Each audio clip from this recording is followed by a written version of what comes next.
राधे राधे दोस्तों, गुरु ज्ञान गौरव YouTube channel से मैं आपका भाई उमेश यादव। दोस्तों, मैं इस समय चित्रकूट के पावन धाम में हूँ और मंदाकिनी माता के तट पे हमारे पीछे ही थोड़ा सा आप दिखाएं,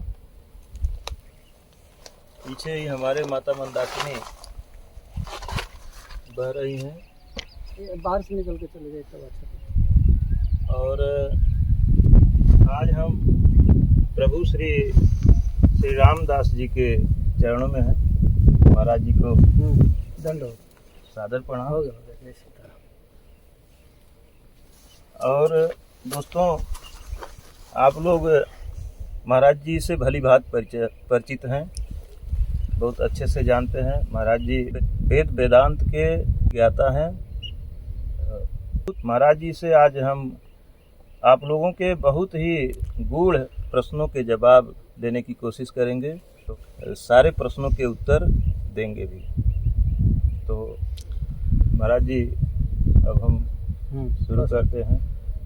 प्रभु जी, हमारा क्वेश्चन ये है कि ब्रह्म क्या है, जिसकी पूजा तपस्या हमारे ऋषि मुनि करते चले आए, हमारे तीनों देव भी उनकी पूजा करते आए हैं। तो हम जानना चाहते हैं कि ब्रह्म क्या है, उनका स्वरूप कैसा है, वो चलते कैसे हैं, वो खाते क्या हैं, वो पहनते क्या हैं, वो स्त्री हैं कि पुरुष हैं, वो नर हैं कि नारायण हैं। जैसा कि हम जानते हैं कि वही इस पृथ्वी पर साकार रूप धारण करके भी आते हैं। तो प्रभु जी, कृपया उनके बारे में विस्तार से बताएं। जय सीताराम। जय सीताराम। गुरु ज्ञान गौरव के दर्शक के सभी श्रोताओं का हमारे तरफ से जय सीताराम। उमेश जी का प्रश्न है कि ब्रह्म क्या है, क्या खाते पीते हैं, चलते फिरते हैं। तो ये शास्त्रों ने तो उत्तर दिया है जी। अब गोस्वामी जी के रामचरितमानस में ये आइए, तो बिनु पद चलई सुनई बिनु काना, जी माने बिना पैर के चलते हैं वो। जी सुनई बिनु काना, बिना कान के सुन लेते हैं। जी। अब जो बिना पैर के चलता है, बिना कान का सुन लेता है, तो खाता भी होगा बिना मुंह का। जी तो आनंद रहित सकल रस भोगी, मुख नहीं है जी लेकिन सब कुछ खा लेते हैं। जी तो मुख नहीं है, खा लेते हैं, कान नहीं है, सुन लेते हैं, नाक नहीं है पर सारा स्वाद ले लेते हैं, जी सुबास। आँख नहीं है, आनंद रहित। जी। अब आँख नहीं है फिर भी सब कुछ दृश्यमान है, एक साथ अनंत कोटि ब्रह्मांड के जीवों को देख लेते हैं वो। जी। ये केवल और केवल उस ब्रह्म में ही सामर्थ्य है, पर सब में सामर्थ्य नहीं है। पर ब्रह्म का एक संज्ञा तो होगा जानने के लिए। खाली ब्रह्म करने से तो ब्रह्म तो एक ठोस बात हो गई। जी। लेकिन उनका प्रथम नाम क्या है? तो प्रथम नाम रकार अकार मकार ही होता है। राम नाम से ऊपर कोई नाम है ही नहीं। मैंने आप कहिए तो मूल रूप से उस ब्रह्म का नाम राम है। रमनते राम जुग्नो अनंत सिद्धात्मने, मैंने सभी भूत प्राणियों में एक साथ रमण करते हैं वो। ब्रह्मांड के अंदर भी रमण करते हैं, ब्रह्मांड के बाहर भी रमण करते हैं वो।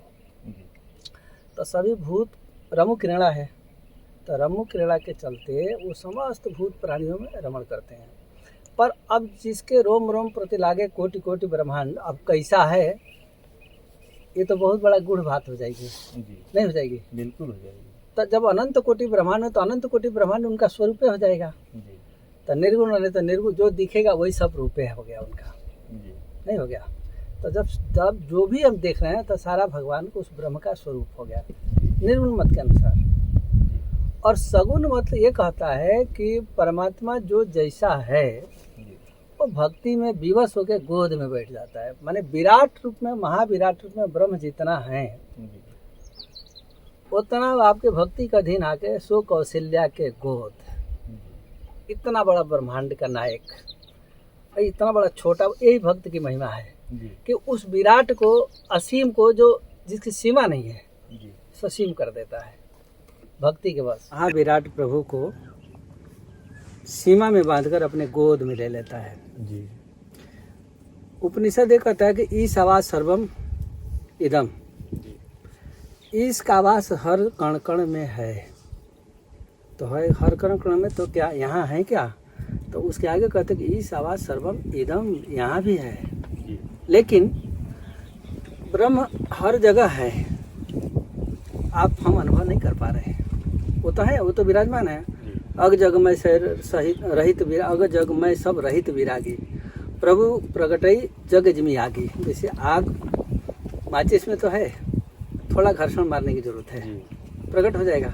उसी प्रकार ब्रह्म तो यहाँ है। शंकर जी भी तो वही कर रहे हैं। जब देवताओं की सभा में जब गए, तो देवताओं की सभा में गए तो सब कहते हैं कि पूर्व वैकुंठ बस प्रभु सोई, वैकुंठ में बस करते हैं, तो क्षीर सिंधु में बस करते हैं। और शंकर जी बोले कि भगवान तो हर जगह रहते हैं, जरूरत है केवल प्रेम से उनको पुकारने की, वो वहीं से सुन लेंगे। फिर सब जाना आना बंद, और फिर शंकर जी की बात सुन के प्रार्थना चालू हुआ और सफल भी हुआ।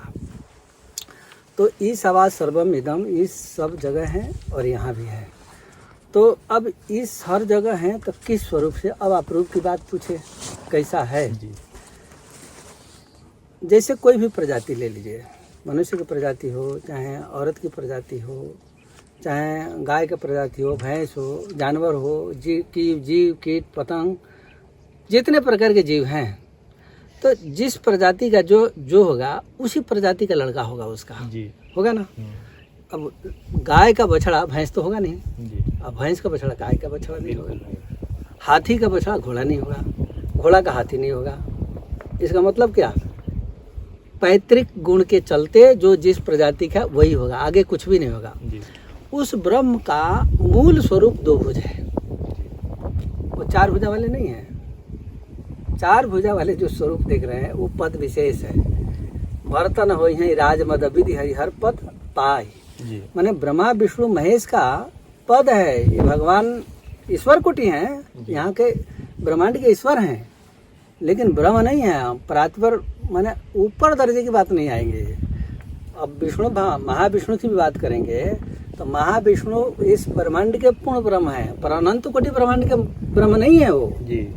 और हमारे यहाँ लोग भूल कर जाते हैं कि महाविष्णु को ही विष्णु को ही परात्पर समझ जाते हैं। परात्पर बिहारी के कुछ अलग स्टेज है, तो उस स्टेज को समझने की कोशिश करना चाहिए जी। मतलब कि विष्णु भगवान ब्रह्म है तो एक ब्रह्मांड के लिए हैं, और राम जी जो ब्रह्म है वो अनंत कोटि ब्रह्मांड के लिए। रोम रोम प्रति लागे कोटि कोटि ब्रह्मांड, रोम रोम में उनका करोड़ों करोड़ों ब्रह्मांड लगा है। अब करोड़ों करोड़ों जो ब्रह्मांड लगा है, तो एक ब्रह्मांड का जो विष्णु महाविष्णु होंगे तो एक ही के लिए होंगे ना, वो 10-5 के लिए तो होंगे नहीं। तो फिर ब्रह्म के भिन्नता तो हो गई ना यहाँ। तो हमको मनु शत्रुपा जी जब तप कर रहे हैं, तो मनु शत्रुपा तपस्या करते करते करते करते शरीर सूखने लग गया जी। सूख के अब तपस्या लगभग पूरी अवस्था में आने लगे, शरीर का मान सब गिर गया। ब्रह्मा विष्णु महेश आए, उनके गुरुजी पूछे, जो आप प्रश्न पहले पूछे हैं उनके गुरुजी से पहले हो गई है। मनु जी बोले कि कैसे जानूंगा कि हमारे पास ब्रह्म आ रहे हैं? वो उनको वही उत्तर दिए जो आपने पूछा। उनके गुरुजी बताए कि वो परमात्मा जो है पैर नहीं है लेकिन चलने में सबसे तेज है, आँख नहीं है लेकिन देखने में भी सबसे तेज है, मुँह नहीं है पर सब कुछ बोलने में तेज है वो। माने अस सब अद्भुत अलौकिक करनी गिरिजा जा सुचरित जाई ने, माने सारा का सारा उनका अलौकिक गुण है। वो लोग ये लोक में जो गुण नहीं है सारा गुण उनके पास है। जैसे एक शब्द और एक अलौकिक शब्द आ गया, इसलिए हमको याद आ गया। जैसे सगुण और निर्गुण की बात करते हैं, तो यहाँ सगुण का मतलब रूप, स्थूल शरीर को सगुण कहते हैं, और निर्गुण का मतलब कि कोई गुण नहीं है, साधारण अर्थ ही होता है। लेकिन वेदांत इसको काट देता है, ऐसा नहीं होता है। वेदांत कहेगा सगुण निर्गुण का व्याख्या करना हो वेदांत से, तो वेदांत सगुण माने समस्त अलौकिक गुणों से संपन्न परमात्मा है। अभी बात तो नहीं आई। निर्गुण का बात करेगा कि समस्त अप्राकृतिक गुणों से रहित, ऐसा अर्थ हो जाएगा। ये दोनों आपको अजूबा लग जाएगा अब सगुण निर्गुण का। हमको यदि सगुण निर्गुण का इसी पर तो हमारे प्रोफेसर लोग थोड़ा सा खटमजा गए कि निर्गुण और सगुण का अर्थ थे अलग लगा दिए। अब बात वही सही है, फिर थोड़ा पन्ना पलटे लोग तो वही मिला जैसा बोला गया था। तो निर्गुण का मतलब ये होता है कि समस्त अप्राकृतिक, जैसे काम क्रोध लोभ जितना हो, ये अप्राकृत, ये प्रकृति के गुण है। तो ये प्रकृति का गुण उस परमात्मा में लागू नहीं होगा। तो वो परमात्मा में जब लागू नहीं होगा तो वो निर्गुण हो जाएंगे सीधे सीधे। मतलब कि प्रकृति के गुणों से जो रहित है वो ब्रह्म निर्गुण है। निर्गुण का मतलब कि उसका रूप नहीं है, ऐसा तो गलत हो जाएगा। और हमारे यहाँ ये अर्थ कर दिया जाता है। तो साधारण अर्थ तो हो सकता है, लेकिन वेदांत का अर्थ नहीं होगा ये। आप किसी वेदांती से पूछिए, इस बात को कोई नहीं काटेगा। प्रकृति के समस्त गुणों से रहित है परमात्मा। तो है कौन? समस्त अप्राकृतिक गुण से, समस्त दिव्य गुणों से संयुक्त है, इसलिए उनको सगुण कहते हैं। सगुण का मतलब नहीं कि रूप पकड़ लिया वो सगुण हो गया। ये वेदांत का उत्तर नहीं होगा, और कोई वेदांती ऐसा उत्तर नहीं कहेगा कि ये मान्य हो जाएगी। अब वेदांती का उत्तर जो सामान्य लोगों में जब व्याख्या करेंगे उसी प्रकार करेंगे वो, पर वो ऊपर से निकल जाएगा। इसलिए साधारण लोग जानते हैं कि निर्गुण माने कोई रूप नहीं, सगुण माने स्वरूप। ऐसा करके समझाने में सुविधा होती है, इसलिए बोल के निकल जाते हैं। पर ऐसा नहीं होता है। निर्गुण माने प्रकृति के गुणों से रहित जो परमात्मा है वो निर्गुण है। तो परमात्मा में काम, क्रोध, लोभ जितने भी खट विकार हैं जीरो होता है, इसलिए वो निर्गुण है। निर्गुण का मतलब ये नहीं कि हमारा उनका स्वरूप नहीं है। अरे स्वरूप नहीं होता तो हमको बनाए कैसे होते वो? जिसका कोई स्वरूप है ही नहीं, तो फिर ये इतना बड़ा सृष्टि सगुण। अब सगुण वही अर्थ ले लें तो ये सगुण हो गया ना पृथ्वी। तो जिसका स्वरूप सगुण नहीं है तो फिर सगुण बनाएगा कैसे? प्रश्न आएगा ना। हाँ, बिल्कुल आएगा। तो आप ये जानिए कि उस परमात्मा का रूप है और नित्य दो भुजा में रहने वाले हैं वो।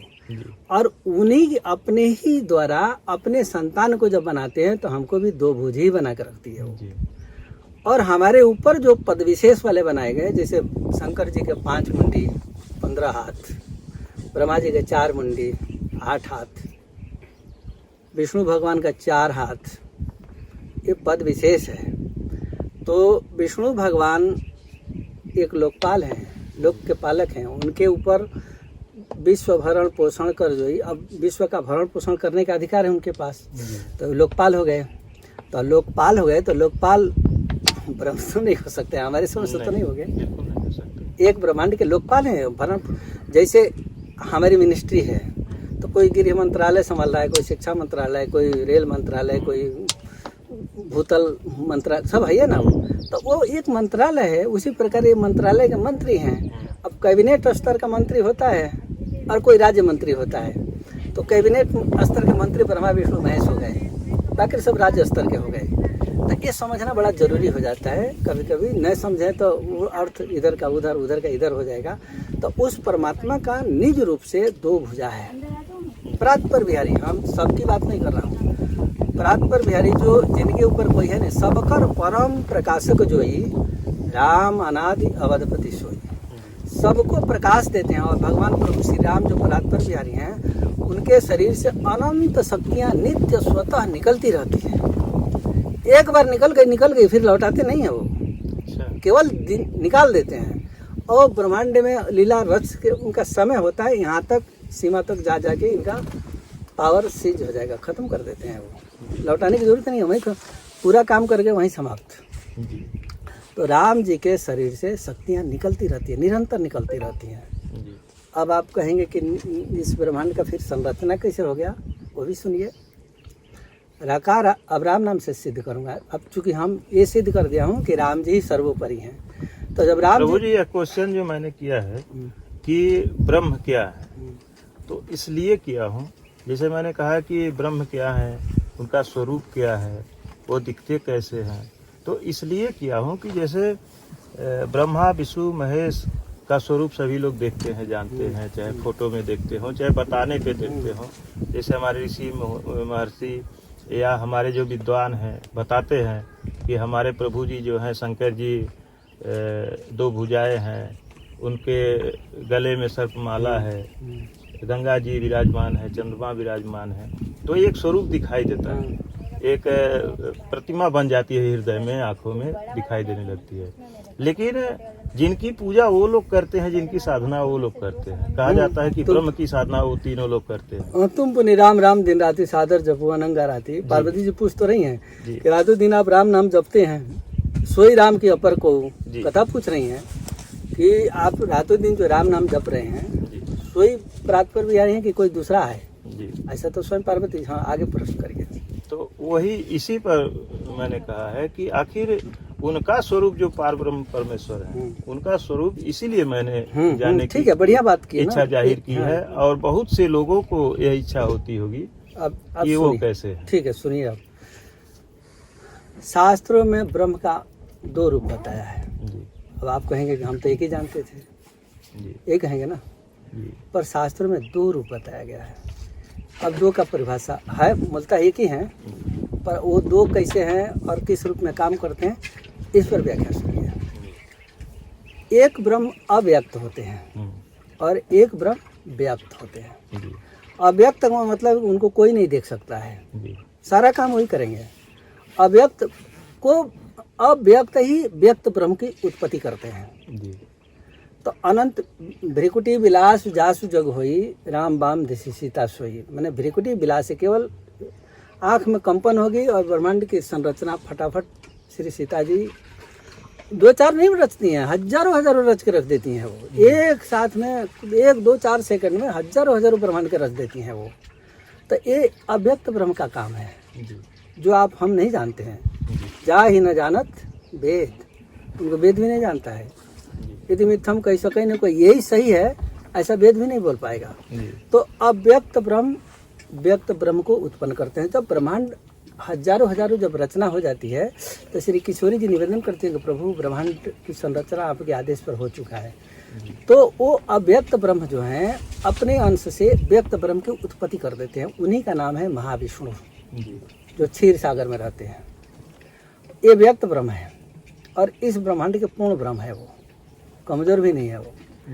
पर यहाँ से अब सृष्टि चालू होती है। तो ये व्यक्त ब्रह्म है। और फिर यहाँ से उनके नाभि से कमल पर ब्रह्मा जी, फिर ब्रह्मा जी से फिर सृष्टि की संरचना, फिर इसके बाद विष्णु की उत्पत्ति होती है, फिर बाद में शिव की उत्पत्ति होती है। ब्रह्मा जी के द्वारा 11 रुद्रों की उत्पत्ति हो गई। यहाँ से इस संरचना चालू होगी। अब एक विकुंठा नाम की ऋषि पत्नी, वो तपस्या की महाविष्णु की तपस्या में महाविष्णु प्रसन्न हुए, बोले कि वरदान मांगो। बोले कि आपके जैसा पुत्र चाहिए।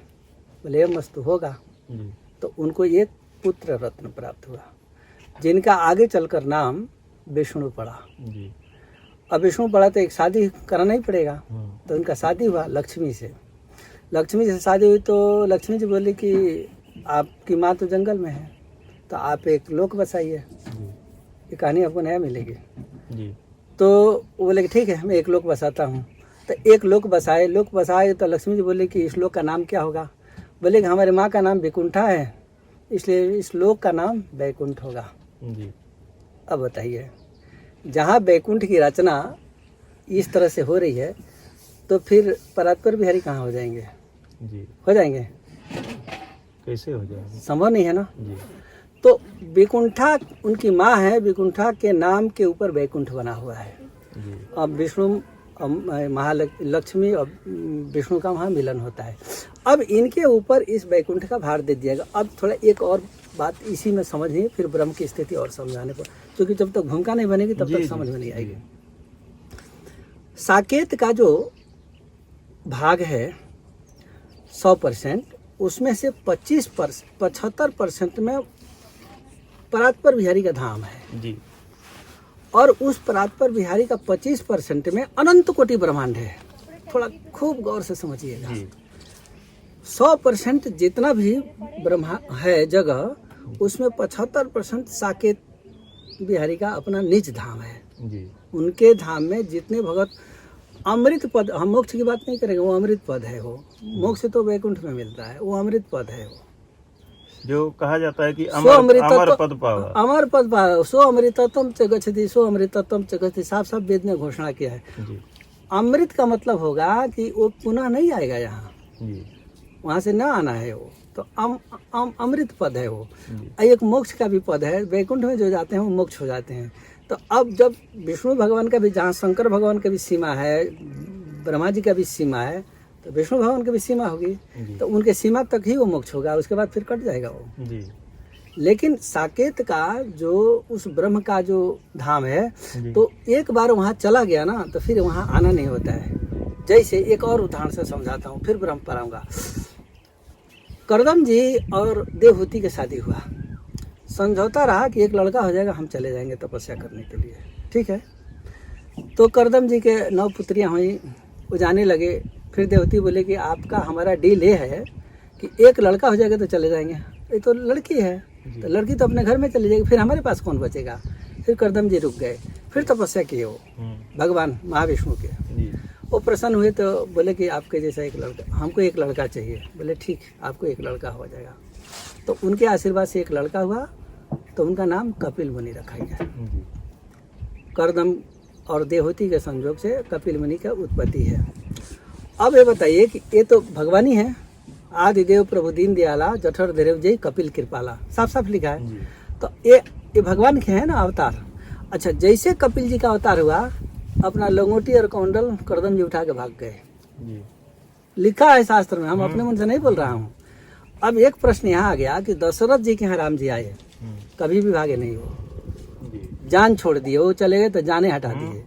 लेकिन यहाँ घर में ब्रह्म आ गए, आदिदेव प्रभु दीन दयाला जठर धैर्य जय कपिल कृपाला सांख शास्त्र प्रकट बखाना। अब ये इतना बड़ा निपुण है कि सांख शास्त्र भी बखान कर दिए।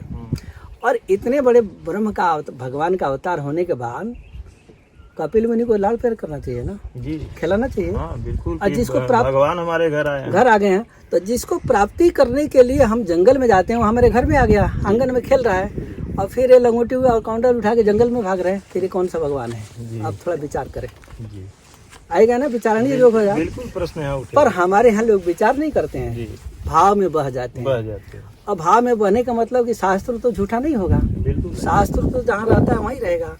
तो अब आपकी कमी है कि आपने खोजा नहीं, शास्त्र की कमी तो नहीं है। तो वहाँ ये लिखा है कि आदिदेव प्रभु दीन दयाला, मतलब कि जहाँ से सृष्टि चालू हो रही है, तो सृष्टि जहाँ से चालू हो रही है वही भगवान आए हुए हैं। अब ये महाविष्णु जो ये ब्रह्मांड में आए हैं, वहीं से सृष्टि चालू हो रही है। तो अब आदिदेव हो गए तो महाविष्णु हो गए ना। अब ये जो अव्यक्त से जो व्यक्त निकल रहा है वो तो दूर हो गए अभी।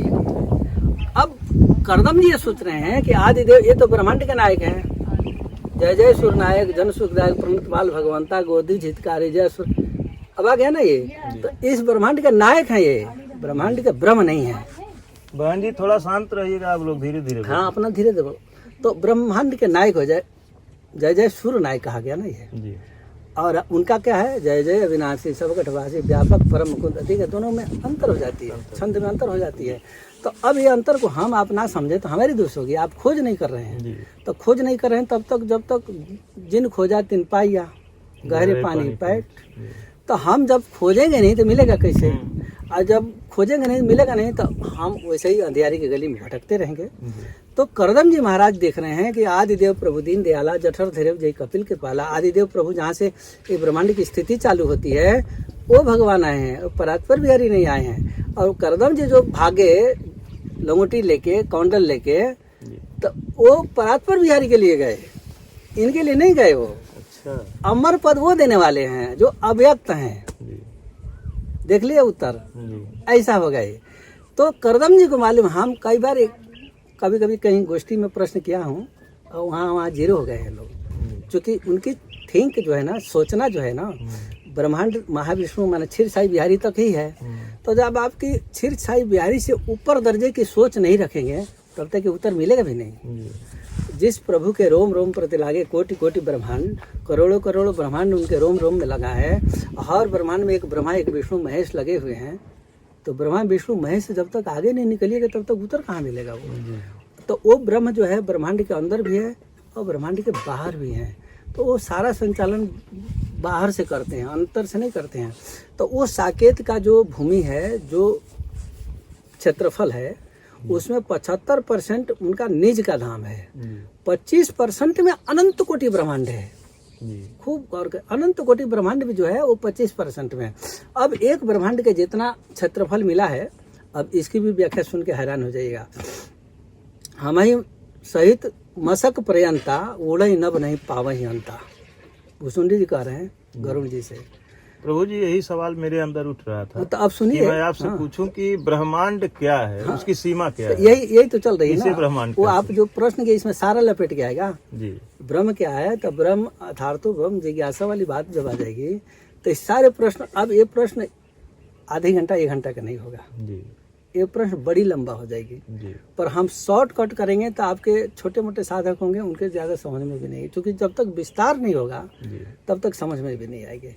और ये प्रश्न इतना छोटा नहीं है, बड़ी जटिल प्रश्न है ये। जी। और जटिलता का उत्तर देने के लिए बड़ा खंड करना पड़ेगा, बहुत खंड खंड कर कर करके चलना यह पड़ेगा। प्रश्न प्रभु जी मेरा जो है यह सबसे किया भी नहीं जा सकता है। नहीं किया जा सकता है बात तो और ठीक है। आज मैं उचित स्थान और उचित संत समझ करके आपसे यह प्रश्न किया हूँ। यह प्रश्न मैं जल्दी करता भी नहीं हूँ, हाँ, क्योंकि मैं जानता हूँ कि इसका उत्तर सब लोग नहीं दे नहीं दे पाएंगे। पाएंगे। तो अब हमें सहित मशक पर्यंता उड़े नभ नहीं पावे ही अंता। जी मच्छर से लेके और गरुण जी तक, गरुण जी स्वयं कह रहे हैं जी कि हम नभ बैकुंठ से जब वो चलते हैं पृथ्वी के लिए, तो एक पंख मारते हैं तो स्वर्ग में आते हैं और दूसरा पंख मारते हैं तो पृथ्वी पर उतर जाए। इतना बड़ा तेज गति है उनकी। और वो भी इस आकाश में जब उड़ते हैं तो उनको भी नहीं मिलता है कि कितना बड़ा है ये ब्रह्मांड, कितना बड़ा है गरुण जी भी पता नहीं लगा पाए, जी और कौन लगाएगा। लेकिन जहाँ ब्रह्मांड असीम है वहाँ एक जगह ससीम भी रहा है। कहते हैं कि विरजा नदी के उस पार भगवान का परम प्यारा धाम बैकुंठ है। तो एक वजह लाइन हो गई ना, actual control line of control तो हो गया ना, एलओसी हो गई। एलओसी हो गई। तो ये पार में ब्रह्मांड हो गया, ऊपर में बैकुंठ हो गया। लेकिन ये बैकुंठ ब्रह्मांड के बैकुंठ जो है ब्रह्मांड के अंदर है, ब्रह्मांड से बाहर नहीं है। लेकिन साकेत का जो राम जी का प्यारा धाम है साकेत, वो ब्रह्मांड के बाहर है, वो अंदर की बात नहीं है, वो 75% की सीमा में जाती है जी तो वो 75% की सीमा में जब तक आप प्रवेश नहीं करेंगे तब तक अमृत पद नहीं मिलेगा। जी अब कहेंगे कि फिर अमृत पद मिलेगा किसको? शास्त्रों का अनुशीलन किया हूँ और गुरु जी से भी सुना हूँ, गुरुजनों से भी सुना भी हूँ, पढ़ा भी हूँ, दोनों ही किया हूँ। क्योंकि जो सुना हूँ तो खोजने की भी चेष्टा किया हूँ कभी कभी, और फिर अपने अनुभव में उतार के थोड़ा सा जानने की भी कोशिश किया हूँ। उसमें जो हमको रस मिला वो बता रहा हूँ। अब अनंत कोटि ब्रह्मांड हो गया, अनंत कोटि ब्रह्मांड में अब जब तक हम उस अमृत पद को नहीं जाएंगे तब तक अधूरा है, जी पूरा नहीं है। वाल्मीकि जी महाराज से भारद्वाज पूछते हैं किम तारक किम तरती, तारक क्या है और तरता क्या है? तो उत्तर दिया है कि तारक जो है ना राम मंत्र है, इसके अलावा कोई मंत्र तारक है ही नहीं। सप्त कोटि महामर्षण सकल विभ्रमकारी का साफ साफ वेद बोलता है कि सप्त कोटि 7 करोड़ मंत्र हैं और सभी मंत्र जो है अधियारी के गली में भटकाने वाली है। केवल राम मंत्र ऐसा है, षडाक्षर राम मंत्र ऐसा है कि आपको उठा के फेंक देंगे, सीधे उस अनंत कोटि ब्रह्मांड के मालिक जो हैं परात्पर बिहारी उनके पास भेज देंगे। अब आखिर सबके पास भेजने की जरूरत नहीं है। तो अब यहाँ करदम जी महाराज के घर में जो कपिल मुनि आ गए, तो कपिल मुनि करदम जी समझ रहे हैं कि ब्रह्मांड के नायक हैं ये, हमको अनंत कोटि ब्रह्मांड के नायक के पास जाना है, माने परात्पर बिहारी के पास जाना है। इसलिए वो अपना कमंडल उठा के भगवान के पास जप के लिए चले गए। तो अब ये विभाग हो गया ना कि ये भगवान कौन से हैं, किस भगवान के लिए गए। अब हमारे यहाँ लोग कहते हैं कि आप तो भगवान में भेद पैदा करते हैं। भाई भेद नहीं पैदा करता हूँ, आपको जना रहा हूँ कि आप थोड़ी कैटेगरी जानिए और आपको अंतिम पड़ाव कहाँ है उस पड़ाव को मैं बता रहा हूँ। अब हमारे पर ही अज्ञान करिएगा तो फिर तो आपको कोई बताएगा नहीं, सोचेगा कौन मूर्ख बनने जाएगा। तो भगवान के हम खींचातानी नहीं कर रहा हूँ। भगवान के प्रथम वो परात्पर बिहारी के प्रथम अवतार महाविष्णु है। महाविष्णु से फिर विष्णु ब्रह्मा शिव की सारी की उत्पत्ति होती है। तो अब हम मूल पॉइंट हम नहीं जानेंगे तो भ्रम खा जाएंगे। तो मूल पॉइंट में हमारे राम जी होते हैं। राम जी अनंत कोटि ब्रह्मांड के मालिक हैं और मूल रूप से 2 भुजा के ही है और मूल रूप से उनका आयुध धनुष और बाण होता है। बाकी शंख चक्र गदा पद्म जितने भी आयुध हैं वो इनके लिए होता है। ब्रह्मांड के जो मालिक महाविष्णु है, विष्णु है, इनके लिए होता है। अब साकेत बिहारी जो राम जी हैं, तो साकेत बिहारी राम जी जब इस धराधाम पर आएंगे तो ये ब्रह्मांड के जो महाविष्णु है, जो क्षीरसाई बिहारी हैं, वो लक्ष्मण जी बनेंगे। विष्णु जी महाविष्णु, विष्णु की बात छोड़ दीजिए, महाविष्णु जी लक्ष्मण जी बनेंगे। तो प्रभु जी ऐसा क्यों लिखा गया है, जैसे रामायण में और जगह रामचरितमानस में तो ये लिखा गया है कि लक्ष्मण जी शेषनाग के अवतार थे? वो तो 4 कल्प की कहानी है ना उसमें, जी 4 कल्प की कहानी है। जब महाविष्णु जब राम जी बने गए जी तो शेष जी तो शेष बन ही जाएंगे ना, तो वो तो कहना ही पड़ेगा उनको, जी नहीं आएगा। जी अब भानु प्रताप की कहानी है, किसी वेद पुराण में नहीं है, हाँ है लेकिन नहीं है तो इसका मतलब गलत तो नहीं है ना। तो भानु प्रताप परात्पर बिहारी श्री राम जी के नित्य सखा है वो, जी। तो वो नित्य सखा इनके हालांकि जैसे भानु प्रताप जिनकी कहानी रामचरितमानस में है। हाँ, वो परात्पर बिहारी की कहानी है। जी रामचरितमानस में 4 कल्प की कहानी है, जी 2 कल्प की कहानी वैकुंठ से है जी और 1 कल्प की कहानी वैकुंठ बिहारी क्षीरसाई बिहारी, जी और 1 कल्प की कहानी साकेत से है। जी तो अब थोड़ा ये जान लीजिए, ये साकेत बिहारी कल्प कब हुआ, थोड़ा ये भी जानना आपके दर्शकों को जरूरी है। जी पूर्व जन्म में जब ब्रह्मा जी की संरचना जब अधिकार दे दी जाती है, नया ब्रह्मांड बनाया जाता है, तो नया ब्रह्मांड बना के जब ब्रह्मा जी के हैंड ओवर कर दिया जाए कि आप सृष्टि करिए, तो उस ब्रह्मा जी के कार्यकाल को देखने के लिए परात्पर बिहारी एक बार आते हैं। जी पूरे जैसे 1 कल्प में 1000 चतुर्युगी होता है, मैंने 1000 बार सतयुग त्रेता द्वापर कलयुग निकल जाएगा, तब जाके ब्रह्मा जी का 1 दिन पूरा होगा, और 1 दिन में 14 इंद्र 14 मनु मनवंतर सब बदल जाएंगे। जी मतलब कि ब्रह्मा जी के घड़ी में देखिए तो 28 बजता है, 14 घंटे का रात 14 घंटे का दिन, तो हर घंटे में 1-1 इंद्र बदल जाते हैं, और इस तरह से उनका 30 दिन का महीना, फिर 12 महीने का साल, उस तरह से ब्रह्मा जी का 100 साल की आयु है। अब 100 साल की आयु में ब्रह्मा जी जो राज करते हैं, उस 100 साल की आयु में परात्पर बिहारी राम जी मात्र 1 बार आते हैं, 2 बार भी नहीं आते हैं वो, और यही भ्रम होती है सबकी। और उसी कहानी को बार बार इस महाविष्णु और विष्णु के पीछे चिपकाया जाता है। ये रामावतार लेने का इनका अधिकार दिया गया है, और ये रामावतार ये लोग करते हैं, और इनके आड़ में उन राम जी का कहानी चिपका दी जाती है। अब आप देखेंगे कि शंकर जी पार्वती जी से कथा कर रही हैं, तो 3 कल्प की कहानी पहले कह दी हैं, जालंधर वाला कह दिए हैं, और शिशुपाल दंतवक्त्र वाला भी कह दिए हैं, रावण वाला भी कह दिए हैं। पर शंकर जी कहते हैं कि अपर हेतु सुन शैल कुमारी, अपर एक दूसरा कहानी कह रहा हूँ, अभी दूसरा कहाँ से आ गया, 3 तो कह दिए हैं और चौथा जोड़ रहे हैं। तो जेहि शरीर सती रूप रहे बौरानी, सती के रूप में बौरा गई थी, पागल हो गई थी। अब बताइए, उनका स्वरूप ही ऐसा है कि किसी को भी डैमेज कर देंगे वो। शंकर जी तो कहते जही बहुबार नचावा मोही, शंकर जी भी नाच जाते हैं, ब्रह्मा जी भी नाच जाते हैं। विधि हरि शंभु नचावन निहारे आया है ना, जग पेखन तुम देखन निहारे, सो न जाने मरम तुम्हारे। पूरे ब्रह्मांड के ऊपर ब्रह्मा विष्णु महेश का राज है, और ब्रह्मा विष्णु महेश पूरे संसार को चलाते हैं। यहाँ का तेव न जाने मरम तुम्हारे, वो भी आपके मरम नहीं जानते हैं। तो राम जी विशेष हो गए कि नहीं हो गए। अब हम आप फिर भी इतना शास्त्र खोल के बोल रहा है, और फिर भी आप हम वहीं कहेंगे कि हाँ राम जी विष्णु हो गए, तो हमारी मूर्खता हुई, शास्त्र की मूर्खता तो नहीं हुई। तो शास्त्र की मूर्खता हुई नहीं तो हमारी पर अब राम जी से, परात्पर बिहारी राम जी से महाविष्णु की उत्पत्ति होती है, महाविष्णु से फिर विष्णु की उत्पत्ति होती है। इस तरह से क्रम चलता है। राम जी पर्दे के पीछे रहते हैं, माने ब्रह्मांड के तो बाहर भी है ना, ब्रह्मांड के अंदर भी हैं। अब ब्रह्मांड के बाहर हैं तो जो बाहर है उसको कहाँ देखिएगा आप, तो जो अंदर है उसी को देखेंगे ना। अंदर जो महाविष्णु है उन्हीं को लोग देखते हैं कि हाँ पूर्ण ब्रह्म है। पूर्ण ब्रह्म तो है लेकिन ब्रह्मांड के लिए है, ब्रह्मांड के बाहर के लिए नहीं है वो। और उनके रोम प्रति लागे कोटि कोटि ब्रह्मांड, तो ये ब्रह्मांड के महाविष्णु वो ब्रह्मांड में तो जाएगा नहीं, तो पूर्ण ब्रह्म के ही के हुआ ना, अनंत कोटि के तो हुआ नहीं।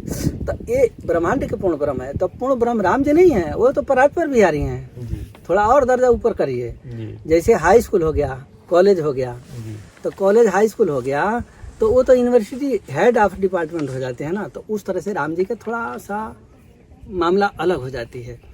अब ये मामला ये आ जाती है कि ये राम जी की ऐसी लीला क्यों है। तो इस तरह से राम जी अपने को छिपा के और ब्रह्मा विष्णु महेश के आगे करते हैं, अब ब्रह्मा विष्णु महेश विष्णु भगवान के प्रथम ऐश्वर्य, प्रथम अवतार है। हम उनको अवतार मानता हूँ, हम भेद पैदा नहीं करता हूँ।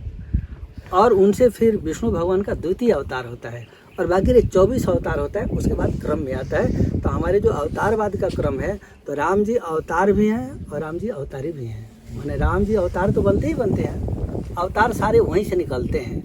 तो जहाँ सब अवतार निकलते हैं, हम विष्णु भगवान से तो नहीं जोड़ सकते हैं। हमारे विष्णु भगवान अवतार हैं, भगवान हैं, उन्हीं के अंश हैं, सब कुछ ठीक है, लेकिन राम जी नहीं है, पूर्ण ब्रह्म का दर्जा नहीं है उनको। तो अब मनु शत्रुपा पर थोड़ा ब्रह्म क्या है उसमें जाता हूँ, थोड़े भूमिका में हम आ गए थे। मनु जी शत्रुपा जी महाराज इस मनवंतर के, जिस मनवंतर के राजा थे, तो राज्य काज बहुत बढ़िया से चलाए। चलाने के बाद देखे कि हमारा कोई भी संतान उस परमात्मा तक नहीं पहुंच पा रही है। बाप का दायित्व होता है कि सारे सुख अपने प्रजा को दे दे, और सारे प्रजा को सुख ना दे तो फिर राजा कहेगा।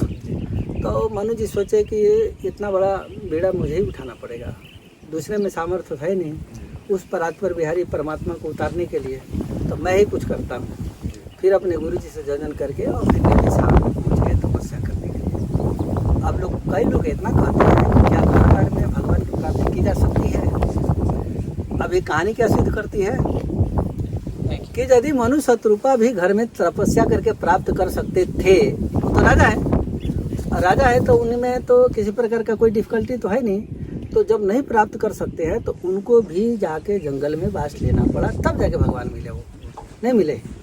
और उनके पास तो चारों तरफ से सिद्ध करते, कहीं हवा पानी भी घुसने का बंद कर सकते थे। पूरे ब्रह्मांड के मनु है ना वो, तो मनु है तो जितना सुख सुविधा से चाहे भजन करना कौन रोक सकता था, लेकिन फिर भी जंगल में भागना पड़ा भगवान के लिए। जाके अस्थि मात्र हो ही रहा शरीरा तदिप मनांग मनोह ने पूरे हड्डी हड्डी जल गया। अकल जाने के बाद ब्रह्मा विष्णु महेश आए, मांग होकर बहुभात बहुत बड़ा का प्रलोभन दिए कि आप जो वरदान चाहिए ले लीजिए। एक प्रश्न उनके मन में आता था, वो बोलते थे कि देखा चाहूँ परम प्रभु सोई, हाथ जोड़ लेते थे, देखा चाहूँ परम प्रभु सोई। अब विष्णु भगवान आए, तो विष्णु भगवान आए तो उनको तो उठ जाना चाहिए ना।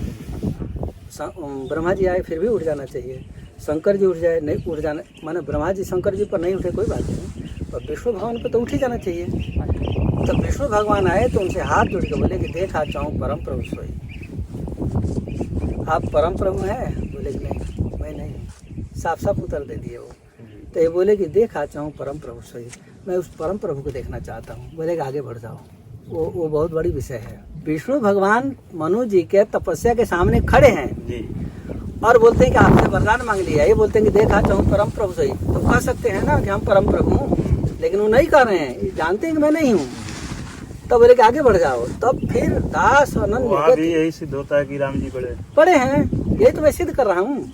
हम नहीं, शास्त्र सिद्ध कर रहा है, हम क्यों सिद्ध करेंगे?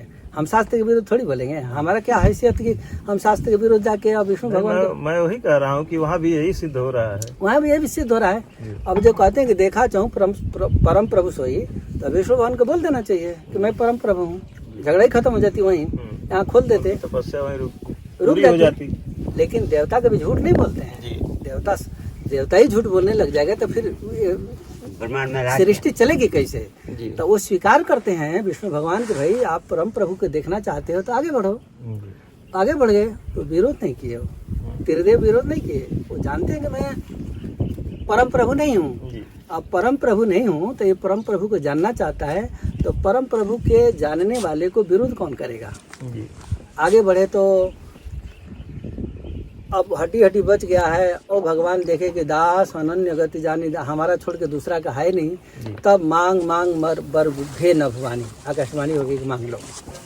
बोले मांगू किससे, कुछ दिखता है नहीं। तो बोले कि दुविधा तो तुम ही रखे हो, तुम स्वरूप तो दिया नहीं हमको, हमारा तो पूरा ही विराट स्वरूप है, तो कुछ तुम सुधार करो तो मैं भी प्रकट हो जाऊँ। तो बोले मैं सुधार करूँ तो आप प्रकट हो? बोले हाँ। तो दो स्वरूप दे दिए, एक शंकर जी के, एक भूषुंडी जी के। भूषुंडी मन मानस हंसा, और शंकर जी के मानस हृदय में जो किलोल करने वाला, ये दोनों पंचायती नहीं है हृदय। शंकर जी दूसरा नाम नहीं जपते हैं, तुम पुनि राम राम दिन राति। आजकल लोग कहते हैं ना वो 24 अवतार के पीछे पढ़ते हैं, पढ़ते जरूर हैं, लेकिन जपते शंकर जी राम नाम है। राम नाम के अलावा कोई नाम जप, किस शास्त्र ने कहा है कि कृष्ण नाम जपते हैं वो, चाहे विष्णु नाम जपते हैं, सुने हैं कहीं? कहीं नहीं सुनेंगे। जहाँ सुनाम बलकरम विश्व की, काशी में बैठ के जितने जीव मरते हैं राम नाम से ही विश्व करते हैं, किसी दूसरे नाम से भी नहीं करते हैं। और भगवान शिव कहते हैं कि राम रामेति रमे रामे मनोरमे सहस्र नाम तत्तुल्यम राम नाम भरानने।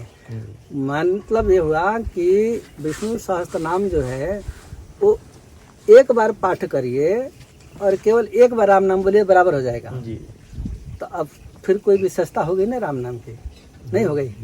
तो अब वो राम जी के सामने जब राम जी मनु जी के बोले कि भाई आप कुछ सीमा बांधो, उस तरह से प्रकट हूँ, तो वो बोले कि भुसुंडी मन मानस हंसा का। भुसुंडी जी पंचायती हृदय वाले नहीं है, शंकर जी थोड़ा पंचायती हो जाते हैं, 24 अवतार में दौड़ जाते हैं, पर भुसुंडी जी नहीं दौड़ते हैं, वो मात्र राम जी के लिए रहते हैं। तो राम जी के पास भी वो 5 साल ही रहेंगे, 5 साल से ऊपर नहीं रहेंगे वो। किसी ने पूछ दिया भुसुंडी जी से कि आप 5 साल में क्यों रहते, 5 साल से ऊपर क्यों नहीं जाते हैं? बोले 5 साल के बाद गुरुगिरी गए, पढ़न रुगराई अल्पकाल विद्या सब है। जब विद्या आएगी तो क्या कहेंगे? गुरु जी पढ़ा देंगे कि कौआ चंडाल पक्षी होता है और बिष्टा को चोंच मारता है, उनको ज्ञान हो जाएगा, फिर हमारे पास आएंगे नहीं वो। ऐसा भगवान मुझे नहीं चाहिए। तो मतलब उनको 5 साल भगवान अज्ञानी लगते हैं? अज्ञानी लगते हैं। गोद में लेने के 5 साल का बच्चा तो कहीं भी डूब के चला जाएगा, उसको अपना सुरक्षा दूसरे की सुरक्षा कुछ भी नहीं पता होता है। आग को भी पकड़ लेगा, कुछ भी सांप हो बिल्कुल बिल्कुल पकड़ लेगा, किसी को पकड़ के मुंह में पकड़ लेगा। माँ ही देख रेख रखती है जी। तो माँ देख रखती है, तो अब भुसुंडी जी इसी का फायदा उठाते हैं जी। और 5 साल के बच्चा दौड़े दौड़े जाएंगे, उनको पकड़ेंगे, कौआ चंडाल पक्षी होता है, उनसे कोई लेना। अब यहाँ राम रूप का तो मनु जी कल्पना तो नहीं किए थे ना, नहीं। अब प्रकट हुए थे, क्या हुआ? धनुष मार लेकर प्रकट हुए। वहाँ शंख चक्र गदा लेकर नहीं प्रकट हुए, धनुष मार लेके प्रकट हुए। राम रूप में 2 भुज में ही प्रकट हुए। परात्पर बिहारी है ना ये, तो परात्पर बिहारी है तो 2 भुज में प्रकट हुए। और माया उनकी जो सीता है, माया माने कृपा, माया माने माया नहीं समझ लीजिए, जानकी जी भी प्रकट हो गई साथ में, जबकि जानकी जी का तो तपस्या लोकप्रिय नहीं है, तो फिर भी ये खड़ी हो गई।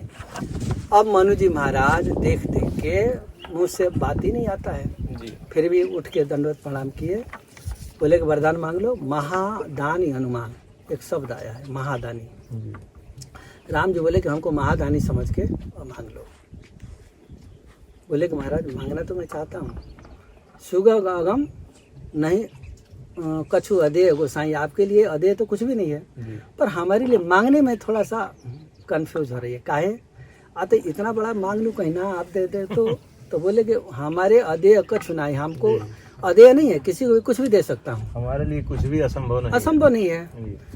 और राम जी देखे अब ये मांगने में फिर भी संकोच बोल रहे हैं, तो ये बोलते चाहा हूँ, हाँ हाँ बोलो, तुम ही क्या हमको? तो हाँ, तो बोले कि हाँ हमको ही मांग लो। तो आज पर सब कुछ विहाय, राम जी बोल रहे हैं सब कुछ विहाय, संकोच छोड़ दो। वो जानते हैं कि हम अनंत कोटि ब्रह्मांड के पिता हूँ और ये हमको बेटा के रूप में जब मांगना चाहते हैं, तो मांगना चाहते हैं तो अब बेटा हमको कैसे मैंने संकोच नहीं बोलने दे रहा है। तो वो बोलते हैं कि सब कुछ विहाय, मैं जगत का पिता हूँ, फिर भी तुम्हारा पिता, हमारा पिता आप बनोगे ये भूल जाओ और हमको मांगो लड़के। सब कुछ विहाय मांग निर्मोही, संकोच छोड़ दो, अब मांग लो, हमको ही मांग लो, मैं आपका बेटा बनने के लिए तैयार हूँ। और मनु जी क्या सोच रहे हैं कि हमारा कोई भी संतान उन परम पिता परमात्मा तक नहीं जा पाया, तो मैं अपने प्रजा के लिए उस परम पिता परमात्मा के लिए तपस्या करके धराधाम पर उतार दूंगा, सब मिलकर दर्शन कर लेंगे। यही उनका मुख्य ध्येय है। कुछ लोग कहते हैं कि मनु जी महाराज के तो इतने बड़े संतान थे और फिर भी राम जी जब दर्शन दिए तो बेटा क्यों मांगे वो? अरे बेटा वो अपने लिए नहीं मांगे, बेटा तो हमारे लिए मांगे कि सर्वसाधारण के प्रकट किए, नहीं तो हम लोग तो उनको देख भी नहीं सकते, इतना बड़ा हमारे में बल वीर पौरुष तो नहीं है कि उनको देख सकते हैं। तो उनके ये संतान के प्रति जो रुझान आया, वो यहाँ के राजा हैं और अपने प्रजा के सुख के लिए उनको उतार रहे हैं। नहीं तो उनके तो लड़के हैं, उतानपाद हैं, प्रियव्रत हैं, दुनिया भर के बड़े बड़े सूरवीर हैं, और उसके बाद भी इनको संतान की कामना हुई, तो ये कामना तो नहीं, ये तो कामना हाँ पूरे प्रजाजन के उस परमात्मा का दीदार करने के लिए हो गया और करा भी दिए। नहीं करा दिए। अब सकुच बिहाई मांग नहीं पाई, फिर बोले कि ठीक मैं आपका बेटा बन जाऊंगा।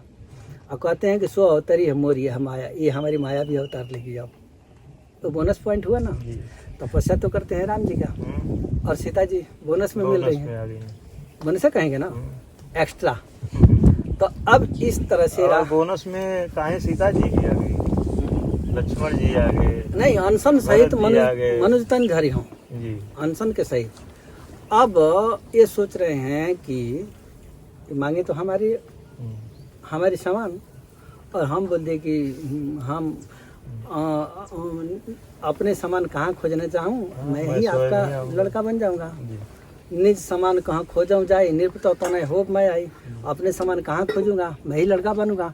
लेकिन राजा जी का मनोकामना तो पूरी हो नहीं रही है।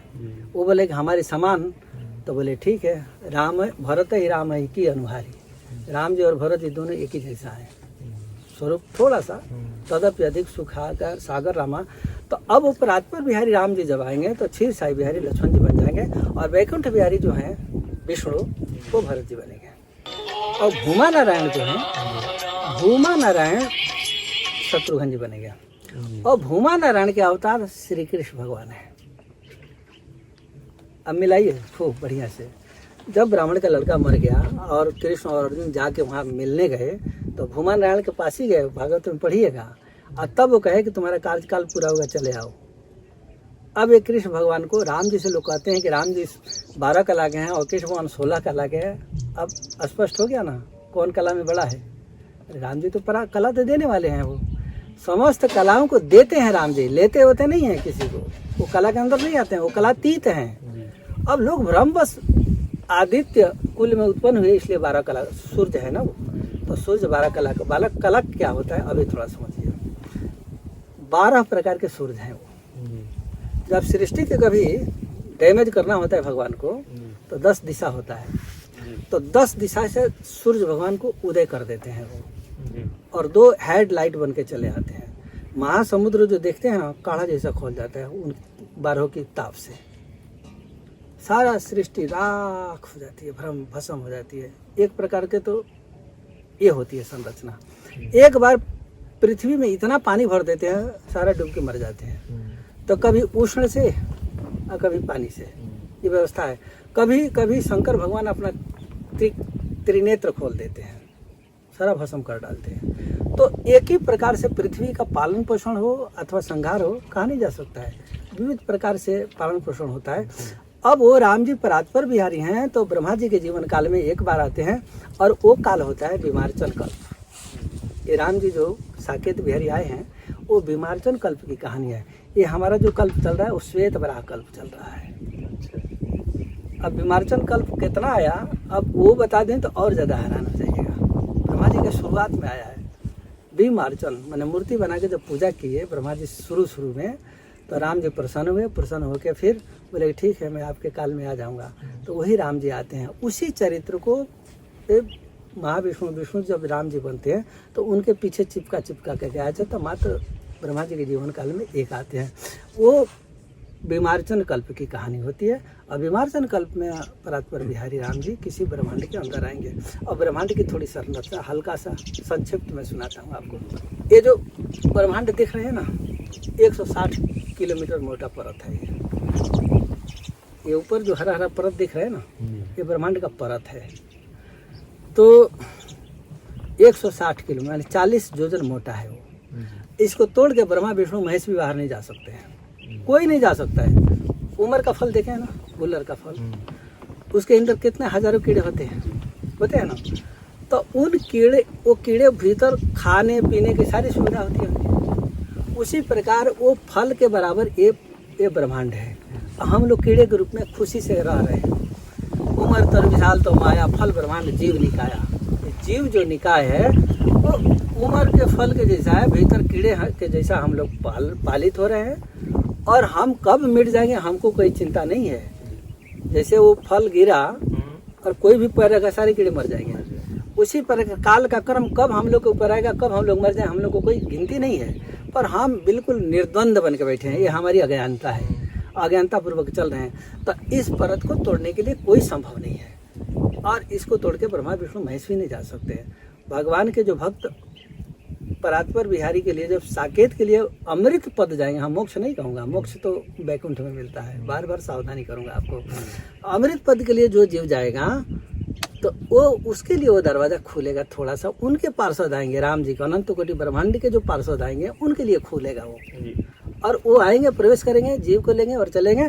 और उस जीव जब जाएगा तो यहाँ से सभी देवी देवता उसकी आरती स्तुति करते जाएंगे। पहला स्वर्ग में जाएगा जीव, स्वर्ग में देव राजेंद्र अपने पूरे देवता मंडली के साथ आरती स्तुति प्रणाम होगा उस जीव का, क्योंकि अमृत पद ये लोग उनको भी नहीं मिला है, तो उसको मिला है तो बड़ा ही हो जाएगा ना इनसे। फिर ब्रह्मा जी, विष्णु भगवान, सबकी रजिस्ट्री काटी जाती है। इस ब्रह्मांड में ब्रह्मा जी को संसार करने के लिए एक थोक लिमिट जीव दी गई है, तो उन जीवों के अंदर ये ब्रह्मांड की रचना होती है। उसमें से एक जीव चला गया, रजिस्टर में क्रॉस लगा दी जाएगी, तो ये सब लोकांतर से उसकी रजिस्टर से नाम काट कर भेज दिया जाएगा। अब आप कहेंगे कि उस परमात्मा का भजन करके कितने दिनों में उस अमृत पद को प्राप्त कर लेगा, इसकी भी थोड़ी सी दिग्दर्शन करता हूँ। शास्त्र में आया है कि 100 कल्प जब भजन किया जाता है तब अमृत पद में जाता है। अब आपको और सुन के आश्चर्य हो जाएगी। आश्चर्य प्रभु जी होगा ही कि लोग 60 वर्ष 80 वर्ष 100 जीते हैं, वर्ष जी नहीं पाते। हाँ, ऐसा कल्प की कहानी 100 कल्प कहाँ तक कोई जिएगा। अब सुनिए उसका उत्तर भी। जी भूसुंडी जी बैठे हैं नीलगिरी पर्वत पर, जी कह क्या रहे हैं, मोहि बसत सुनौ खगेशा बीते कल्प 7 और 20 कह रहे हैं ना, तो 27 कल्प के ऋषि तो बैठ रहे हैं। अब जब वो 100 कल्प होगा तो वहाँ से उनको उठा के सीधे साकेत में डाल दी जाएगी। जी। तो जीव जब एक बार उठ जाता है ना, तो कभी सप्तऋषि मंडल में जाएगा, कभी महामंडल में जाएगा, फिर देव मंडल में जाएगा। भगवान अपने आदमी को ही बड़े बड़े पद देते हैं, सबको नहीं देते हैं। वो इंद्र बने, चाहे जम कुबेर बने, सूर्य बने, चंद्रमा बने, ये भगवान के भक्ति रहते हैं, वहाँ जाके भी ये भजन ही करते रहते हैं। तो ये 2 कोटि, ये देव कोटि उधर को उधर करते करते 100 कल्प हो जाती है। जब 100 कल्प हो जाए तो वहाँ से छोड़ दिए जाते हैं। आप समझ में आ गई। अब हम हैं, भजन पूजन कर लिया, अगले जन्म में सप्तऋषि मंडल में चले गए। सप्तऋषि मंडल में गए तो 1 कल्प तो बीतेगा ना खूब आराम से। अब इसके बाद किसी जन्म में सूर्य बन गए, किसी में चंद्रमा बन गए, किसी में वरुण कुबेर बन गए, कभी देव राजेंद्र बन गए, कभी ब्रह्मा बन गए, कभी विष्णु बन गए, कभी शिव बन गए। तो पद है ना। तो इस तरह से करके 100 कल्प पूरी। राम जी जैसे यहाँ भारत सरकार है तो उसके पार्टी ही राज्यपाल बनेगा, सब कोई नहीं बनेगा। उसका कोई खास व्यक्ति होगा, उसको सबको थोड़ी बना देंगे। तो उसी प्रकार राम जी अपने खास उनके जो भगत होंगे उन्हीं को धीरे धीरे क्रमशः उठाएंगे, और क्रमशः उठते हाई लेवल पर पहुंचा के छोड़ देंगे। अब 27 कल्प जैसे लोमस जी हैं, लोमस जी इतना दीर्घजीवी हो गए हैं कि कोई सीमा ही नहीं है। अब इनको विष्णु भगवान बना दिया जाएगा। अब विष्णु भगवान बन के भगवान के जो ऐश्वर्य चलेंगे कि नहीं लेंगे, क्या हानि होगी। और जो विष्णु भगवान पहले रहे होंगे छूट जाएंगे। वही तो बोला हूँ, 100 कल्प पूरा होते होते भगवान के धाम में जाते हैं, अमृत पद में चले जाते हैं। अच्छा, वो अमृत पद, अमर पद में चले गए तो फिर उनको गया, कोई जरूरत नहीं, वहाँ गया सो गया, फिर इधर लौट के नहीं आना होता मतलब वो है। संन्यास मंडल में अपना चले गए, भगवान के धाम में चले गए। तो फिर वहाँ से जब राम जी अवतार लेंगे, तो जब अवतार लेंगे तो प्रजा सहित रघुवंश मणि किम गवने, मतलब वो रिटायर हो जाते हैं, रिटायर हो गए और फिर आराम भगवान के भक्ति में चले गए, लाइन में आ गए, भक्तों की संख्या में चले गए। तो इस तरह से ये गणना है। और यहाँ ठीक है प्रभु जी, अब हम देख रहे हैं कि आपके होठ भी सूख रहे हैं क्योंकि गर्मी बहुत ज्यादा है। हाँ, थोड़ा तो वीडियो को समाप्त किया जाए और आगे फिर इसके आगे दोस्तों वीडियो और बनाई जाएगी और दूसरे पार्ट में आप लोगों को दिखाया जाएगा। इसी के साथ वीडियो समाप्त करते हैं। और अगले बार वीडियो अगर अच्छी लगी हो तो कृपया लाइक करें, अपने दोस्तों के साथ शेयर करें।